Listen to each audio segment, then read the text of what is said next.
যে সপ্তাহখানিক ধরে মানুষের ভগবানী বাদে মাছ ধরতে গেছি, মাছ ধরতে যে আমার কেউ নেই গঙ্গা, আমি একা বসে রয়েছি। আর এই যে চরম ঝড়, এই সেই গঙ্গা, যে গঙ্গায় মহাপ্রভু লাশ স্নান করেছিল, তারপরে বলে আর আসেনি।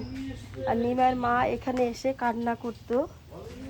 এই যে দেখো সেই জায়গা, নিমার মা এখানে আসতো নিমার জন্য, প্রভুর জন্য কান্নাকাটি করতো। এখানে প্রভু স্নান করতো। আমি আর অত দূর যাবো না, তোমাদের দাদা ভাই দেখো পৌঁছে গেছে কোথায় ভিডিও করার জন্য, দেখেছো? এখানে প্রতিমা বিসর্জন করে, যে দেখো তারই কিছু অংশ ওখান দিয়ে নেয়, এখান থেকে নিয়ে এই যে এইখান থেকে, আর এই যে ওটার মধ্যে দেয়। এটা কিন্তু একটা ইসের মতো আছে, ওখানে প্রতিমা দেয় আর বিসর্জন করে নিয়ে ওইদিকে গঙ্গায় বিসর্জন করে। এটা গঙ্গা, ভগীরথী গঙ্গা।